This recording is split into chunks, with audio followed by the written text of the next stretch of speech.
हम लोगों ने लास्ट लेक्चर में रेसिड्यू पार्ट तक की नेमिंग सीख ली थी। अब उसके आगे का इसके बाद आता है जब हम लोग ईस्टर का IUPAC करते हैं, whenever Easter is PFG, the valency associated with oxygen always comes first। तो जब कभी ईस्टर बापू हो, ऑक्सीजन के साथ वाली वैलेंसी को आपको पहले लिखना होता है और उसके बाद का नाम एज पर रूल्स, इसीलिए हम इसे कहते हैं एल्काइल एल्केनोइड। अमाइड के केस में आपको सब्स्टिट्यूशंस नाइट्रोजन पर अगर हों तो उनका भी विशेष ख्याल रखिएगा। जो भी सब्स्टिट्यूशन नाइट्रोजन पर होंगे उनकी लोकेशन N से हम इंडिकेट करेंगे। N लोकेशन है तो N कभी भी अल्फ़ाबेटिकल ऑर्डर को डिसाइड नहीं करेगा।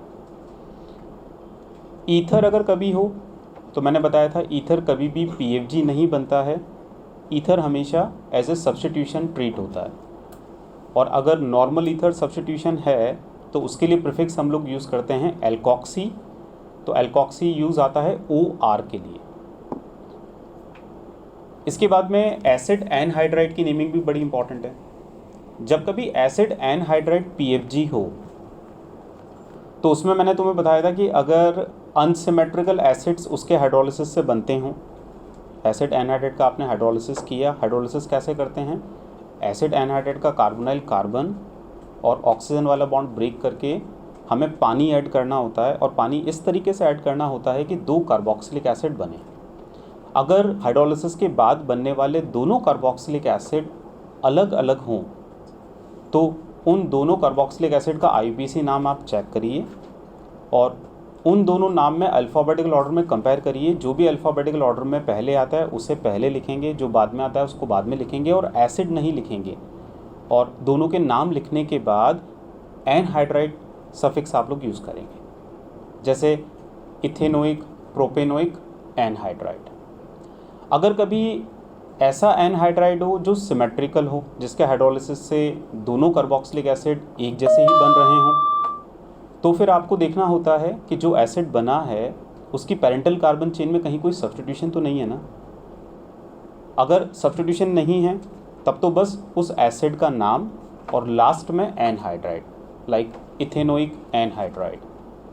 अगर कभी सिमेट्रिकल एसिड बन रहे हों, सिमेट्रिकल एनहाइड्राइड हो, दोनों कार्बोक्सिलिक एसिड सेम बन रहे हों, बट जो बनने वाला कार्बोक्सिलिक एसिड है उसमें जब आपने पेरेंटल कार्बन चेन बनाया उस पर सब्स्टिट्यूशन मिला, तो सिमेट्रिकल होने के बावजूद सब्स्टिट्यूशन मिला, तो ऐसे केस में फिर आपको बिस यूज़ करना पड़ता है। तो मैंने एक एग्जांपल बताया था आपको, बिस 2-क्लोरोइथेनोइक एनहाइड्राइड। ठीक है, तो ये एनहाइड्राइड की नेमिंग हो गई। इसके बाद में कुछ और विशेष बातें मैंने सब्स्टिट्यूशन के बारे में आपको बताई थी कि जब कभी कोई कॉम्प्लेक्स सब्स्टिट्यूशन हो तो एक साउंड आता है ये जो बाद वाला होता है वो पेरेंटल कार्बन चेन से डायरेक्टली कनेक्टेड जो भी चीज़ होती है उसके लिए यूज़ आता है। जैसे हमने क्या पढ़ा था, हम लोगों ने पढ़ा था CH2OH is known as hydroxy methyl. CH2COH अगर कभी सब्स्टिट्यूशन हो तो उसका प्रीफिक्स हम क्या लिखते हैं, कार्बोक्सी मिथाइल। NH2 हुआ तो अमीनो, बट अगर सब्स्टिट्यूशन NHCH3 है तो हम क्या लिखेंगे, N मिथाइल अमीनो। मान लीजिए सब्स्टिट्यूशन N और N पर 2 और हैं, CH3 और इथाइल, तो इसका प्रीफिक्स हम क्या यूज़ करेंगे, N ethyl N methyl amine, right. अगर CH2NH2 है तो this will be amino methyl. So there is a difference between N methyl amino and amino methyl. In N-methyl amino, nitrogen will be directly connected with parental carbon chain. In amino-methyl, carbon will be directly connected with parental carbon chain, जबकि दोनों के दोनों substitution की तरह काम में आ रहे हैं। ठीक है, इसके बाद में कुछ और स्पेशल बात जो मैंने बताई थी ईस्टर के बारे में, कि अगर कभी ईस्टर सब्स्टिट्यूशन है तो आप चेक करिए कि उसका carbonyl carbon parental carbon chain से कनेक्टेड है या ऑक्सीजन पेरेंटल कार्बन चेन से कनेक्टेड है। अगर पेरेंटल कार्बन चेन से ईस्टर का कार्बोनाइल कार्बन डायरेक्टली कनेक्टेड हो और उसका 2 डिग्री प्रीफिक्स आपको यूज़ करना हो तो फिर आप यूज़ करते हैं एल्कोक्सी कार्बोनिल। अगर ऑक्सीजन पेरेंटल कार्बन चेन से कनेक्टेड है ईस्टर का और वो सब्स्टिट्यूशन है तो उसका प्रीफिक्स काम में आएगा एल्केनॉय लॉक्सी, राइट। इसके बाद में हम लोगों ने साइक्लिक कंपाउंड्स की नेमिंग के बारे में भी पढ़ा था। साइक्लिक कंपाउंड्स की जब हम नेमिंग करते हैं तो उसमें पेरेंटल कार्बन चेन का सिलेक्शन बड़ा इंपॉर्टेंट होता है। जहां मैंने आपको बताया था कि साइक्लिक कंपाउंड्स में चेक करो कहीं पीएफजी है क्या, और अगर पीएफजी है और पीएफजी में खुद का कार्बन है, अगर वो कार्बन रिंग से डायरेक्टली कनेक्टेड हो then ring will be parental carbon chain. But ये वाली बात उन पीएफजी के लिए लागू होती है जिनमें खुद का कार्बन और एक ही कार्बन हो, मतलब उस कार्बन को लेते हुए और आगे की तरफ कोई पेरेंटल कार्बन चेन न बन पाती हो। अगर मैं कीटोन की बात करूं, कीटोन अगर पीएफजी है, कीटोन में भी खुद का कार्बन है, बट कीटोन जब कभी रिंग पर होगा तो साइड चेन में भी कार्बन होंगे, देन साइड चेन को हम एज ए पेरेंटल लेंगे कीटोन के कार्बन को पेरेंटल में इंक्लूड करते हुए, राइट। तो कीटोन थोड़ा सा एक अलग केस हो गया। इन जनरल हमारे लिए बेहतर क्या रहता है कि अगर पीएफजी में खुद का कार्बन हो, वो अगर रिंग से डायरेक्टली कनेक्टेड हो तो रिंग को as a parental carbon chain आप चूज़ करेंगे। मान लीजिए पीएफजी में खुद का कार्बन नहीं है तो जहाँ भी वो है दैट विल बी पेरेंटल। मान लीजिए पीएफजी डिसाइड नहीं कर पा रहा या नहीं है तो फिर again as per rules multiple bond जहाँ हो वहाँ पेरेंटल। मान लीजिए वो भी डिसाइड नहीं कर पा रहे then longest carbon chain will be parental. उससे भी बात ना बने तो वही that longest will be parental जिसमें ज़्यादा सब्स्टिट्यूशन हो। तो सिलेक्शन के हमारे नॉर्मल रूल्स काम में आएंगे। तो साइक्लिक कंपाउंड्स में सिलेक्शन बड़ा मेन होता है। अच्छा, जिसको आपने सेलेक्ट किया फिर नंबरिंग करनी होती है। तो अगर रिंग को आपने सेलेक्ट किया है तो फिर अगेन पीएफजी को मिनिमम, उसके बाद में next priority goes to multiple bond, next priority goes to substitutions, ठीक है। अगर कभी तुम्हें लगता है कि साइक्लो वाला जो सेगमेंट है वो एज ए रेसिड्यू पार्ट है, एज ए सब्स्टिट्यूशन है, तो जस्ट लाइक एल्केन का residue is known as alkyl, cycloalkane का residue known as cycloalkyl, cycloalkene का residue known as cycloalkenyl, cycloalkyne का residue is known as cyclo alkynyl.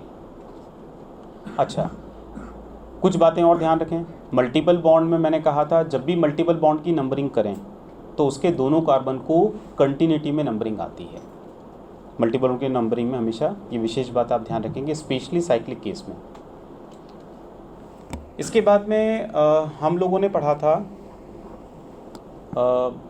Aromatic compounds के बारे में कि aromatic compounds की naming कैसे करते हैं। तो मैंने कहा था एरोमेटिक कंपाउंड्स मतलब आपके लेवल पर बेंजीन। तो बेंजीन पर क्या पीएफजी है, और अगर पीएफजी है तो वो कितने हैं। अगर बेंजीन पर एक पीएफजी हो तो कुछ नाम रिटेन्ड हैं। आईयूपीएसी में एज इट इज़ हम यूज़ करते हैं। जैसे बेंजीन पर अगर OH हुआ तो हम फिनॉल कहते हैं, एक OH हुआ तो।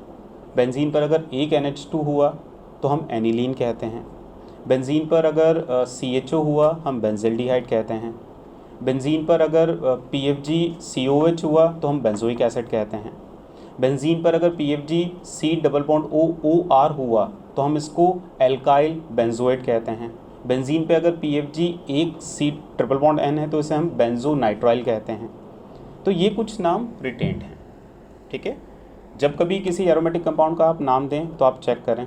जैसे बेंजीन पर एक पोजीशन पे OH लगा है और मान लीजिए थर्ड पोजीशन पे NH2 लगा है। अब इसको फिनॉल कहेंगे या एनिलीन कहेंगे तो ये डिसाइड होगा PFG कौन है। प्रायोरिटी लिस्ट में अगर हम देखते हैं तो OH ऊपर आता है NH2 के कंपैरिजन में, तो लास्ट में हम फिनॉल लिखेंगे, मतलब NH2 will treated as a substitution. So the right answer will be, अगर थर्ड पोजीशन पे है तो 3 अमीनो फिनॉल। एक इम्पॉर्टेंट बात, जब बेंजीन को आप पेरेंटल लेके नंबरिंग करते हैं तो बेंजीन के सारे कार्बन कार्बन डबल बॉन्ड हर जगह जो कार्बन कार्बन लेंथ होती है वो आइडेंटिकल होती है ड्यू टू रेजोनेंस।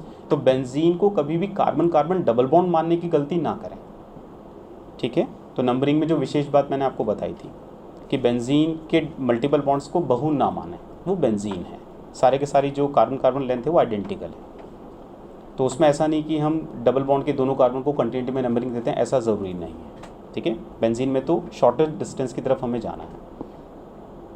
इसके बाद में केस नंबर 2 मैंने बताया था कि अगर बेंजीन पर एक से ज़्यादा PFG हों तो फिर आपको जो IUPAC के रूल्स होते हैं, नॉर्मल रूल्स, उनके अकॉर्डिंग IUPAC करना होता है। जैसे बेंजीन पर 1-2 पोजीशन पे OH हैं, तो एक OH नहीं 2 OH हैं और दोनों PFG हैं, तो फिर बेंजीन विल बी पेरेंटल और IUPAC नाम हम लिखेंगे बेंजीन 1,2 डाईऑल, राइट।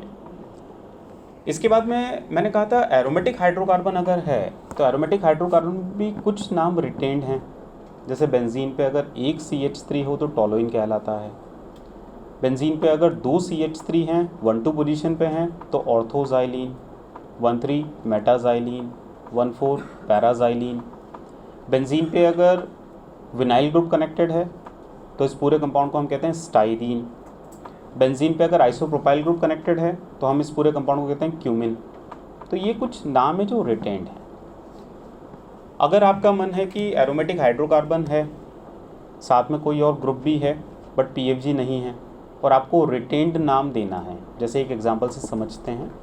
बेंजीन पर एक कार्बन से CH3 कनेक्टेड है और उसके सामने वाले कार्बन से मान लीजिए क्लोरीन कनेक्टेड है। अब हमें इसके नाम लिखने हैं, तो इसके IUPAC नेम्स क्या क्या हो सकते हैं।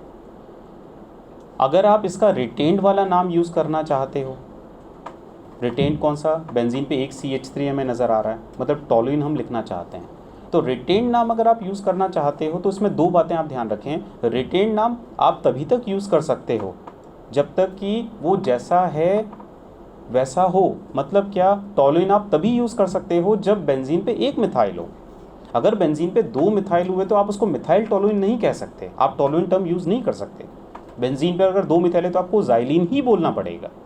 जैसे मान लीजिए किसी बेंजीन पे 3 मिथाइल हैं तो अब आप उसको डाइमिथाइल टोलुइन नहीं कह सकते या आप उसको मिथाइल जाइलिन नहीं कह सकते। तो रिटेन नेम यूज़ करने के लिए जैसा है वैसा का वैसा कंपाउंड में आपको नजर आए, तभी आप रिटेन नाम यूज़ कर सकते हैं। दूसरा, अगर आप रिटेन नाम यूज़ कर रहे हो तो फिर नंबरिंग रिटेन वाले से स्टार्ट करना ज़रूरी है। जैसे बेंजीन की 1,4 पोजीशन पे CH3Cl अगर है, एक तरफ CH3 एक तरफ Cl, और रिटेन नाम यूज़ करना है तो numbering will be started from methyl वाले कार्बन, मिथाइल जिस कार्बन से कनेक्टेड है, तो वहाँ से 1, 2, 3 और 4 नंबर गोज टू Cl, और करेक्ट नाम क्या होगा, 4-क्लोरोटोलुइन। 4 को हम पैरा भी कहते हैं, तो पैराक्लोरोटोलुइन। मान लीजिए आपको रिटेन नाम नहीं देना, आप एज पर रूल्स जाना चाहते हो, तो इसमें फिर parental carbon chain will B benzene, 2 substitution, एक मिथाइल एक क्लोरो, लोकेशन 1,4-1,4 क्लैश हो रही है, तो क्लोरो का C will decide the numbering, तो करेक्ट नाम होगा एज पर रूल 1-क्लोरो-4-मिथाइल बेंजीन। तो इस कंपाउंड के तीनों नाम तीनों सही हैं, ठीक है। इसके बाद में हम लोगों ने पढ़ा था बाईसाइक्लो कंपाउंड्स के बारे में, बाईसाइक्लो एंड स्पाइरो। मैंने आपको बताया था bicyclo compounds are those ones where 2 or more than 2 atoms common between 2 rings. In spiro compounds only 1 atom common between 2 rings. Bicyclo compound का जब नेमिंग करना हो तो पूरा बाईसाइक्लो सिस्टम हम as a parental carbon chain लेते हैं। Bicyclo compounds की नंबरिंग बड़ी स्पेशल है। बाईसाइक्लो कंपाउंड्स की नंबरिंग में हमेशा नंबरिंग कॉमन एटम से स्टार्ट होती है, और अगर ब्रिज्ड बाईसाइक्लो हो तो ब्रिजेड एटम से स्टार्ट होती है। ये ब्रिज्ड बाईसाइक्लो क्या होता है? ब्रिज्ड बाईसाइक्लो कंपाउंड्स वो बाईसाइक्लो कंपाउंड्स होते हैं जिनमें ब्रिजेड एटम्स हों। Bridged atoms are those common atoms between 2 rings joined together by 3 different chains. तो नंबरिंग हमेशा कॉमन एटम से स्टार्ट करना, ब्रिज्ड बाईसाइक्लो हो तो ब्रिजेड एटम से स्टार्ट करना। ब्रिजेड एटम से स्टार्ट करके लॉन्गेस्ट कार्बन चेन की तरफ आप जाइएगा, और लॉन्गेस्ट कार्बन चेन की तरफ जाते हुए आप सेकंड ब्रिजेड पे पहुंचेंगे, सेकंड कॉमन पे पहुंचेंगे, फिर सेकंड ब्रिजेड से सेकंड लॉन्गेस्ट, और फिर उसको कंप्लीट करके थर्ड लॉन्गेस्ट की तरफ आप जाएंगे। जब थर्ड लॉन्गेस्ट की तरफ आप नंबरिंग के लिए जाएंगे तो हमेशा विशेष ध्यान रखें नेक्स्ट नंबर 1 के नेक्स्ट कार्बन को मिलना है। तो ब्रिज हेड के जिस भी कार्बन को आपने 1 दिया उससे डायरेक्टली कनेक्टेड थर्ड जो चेन है उसके कार्बन को आपको नेक्स्ट नंबरिंग देनी है जब आप थर्ड तरफ, सेकंड से थर्ड तरफ आप मूव करें तब। इसके बाद में जब आप इसका नाम लिखेंगे तो आप 1 डिग्री प्रीफिक्स बाईसाइक्लो यूज़ करेंगे। बाईसाइक्लो के बाद में ब्रैकेट लगेगा, उस ब्रैकेट में जो कॉमन एटम्स हैं, और अगर ब्रिज्ड बाईसाइक्लो है तो ब्रिजेड एटम को छोड़कर लेफ़्ट वाली जो रिंग है उसमें कितने कार्बन एटम जो सिलेक्शन में आए, राइट वाली जो चेन है उसमें कितने कार्बन एटम जो सिलेक्शन में आए, थर्ड वाली जो चेन है उसमें कितने कार्बन एटम जो सिलेक्शन में आए। ये जो नंबर्स होते हैं ये डिसेंडिंग ऑर्डर में आते हैं, ठीक है। इसके बाद में स्पायरो कंपाउंड्स की नेमिंग। स्पायरो में भी सिलेक्शन स्पायरो सिस्टम का ही करना है। स्पायरो और बाईसाइक्लो की नंबरिंग बिल्कुल उलट है। बाईसाइक्लो में आप कॉमन एटम से नंबरिंग स्टार्ट करते हैं, स्पायरो में आप कभी भी कॉमन एटम से स्टार्ट नहीं करते। बाईसाइक्लो में आप कॉमन से स्टार्ट करके लॉन्गेस्ट कार्बन चेन की तरफ जाते हैं। स्पायरो में नंबरिंग आप हमेशा छोटी वाली रिंग से स्टार्ट करते हैं और छोटी वाली रिंग में भी उस एटम से स्टार्ट करते हैं which is adjacent to spiro atom. वहाँ से स्टार्ट करके आप छोटी वाली रिंग के जो कार्बन है उनको नंबर देते हुए उसकी नंबरिंग को कंप्लीट करते हुए स्पायरो एटम पे आते हैं और फिर बड़ी रिंग की तरफ आप लोग मूव करते हैं। नाम लिखते वक्त प्रीफिक्स स्पायरो यूज़ करना है, फिर ब्रैकेट लगाना है और ब्रैकेट में स्पायरो एटम को छोड़कर जो भी आपने सेलेक्ट किया है राइट साइड का लेफ्ट साइड का वो कार्बन एटम असेंडिंग ऑर्डर में आते हैं। दोबारा अंतर, बाईसाइक्लो में डिसेंडिंग ऑर्डर में आते हैं, यहाँ पर असेंडिंग ऑर्डर में आते हैं। इसके बाद में हमने पढ़ा था कुछ हमने कॉमन नेम्स के बारे में एक मेथड पढ़ा कि कॉमन नेम्स की नेमिंग कैसे करते हैं। तो मैंने कहा था कॉमन नेम्स में नाम दो तरीके से बनता है, प्रीफिक्स और सफिक्स। प्रीफिक्स जो होते हैं वो total number of carbon atom के अकॉर्डिंग डिसाइड होते हैं। जैसे अगर एक कार्बन हो तो फॉर्म, दो कार्बन हो तो एसिड, तीन कार्बन हो तो प्रोपियोन, चार कार्बन ब्यूटाइल, पाँच कार्बन वेलर। अगर तीन carbon with a double bond तो इज़ नॉन एज एक्रिल, चार कार्बन सेकेंड कार्बन पे डबल बॉन्ड तो is known as a croton. फिर अगर COH फंक्शनल ग्रुप है तो एक एसिड, अगर एनहाइड्राइड हो तो एक है एनहाइड्राइड, CHO हो तो एल्डिहाइड, CONH2 हो तो अमाइड, CN हो तो O नाइट्राइल, NC हो तो O आइसोनाइट्राइल। NC में उसका कार्बन हमें प्रीफिक्स के साथ में लेना है, इंक्लूड करना है उस कार्बन को, ठीक है। अगर ईस्टर हो तो एल्काइल, फिर प्रीफिक्स आएगा और फिर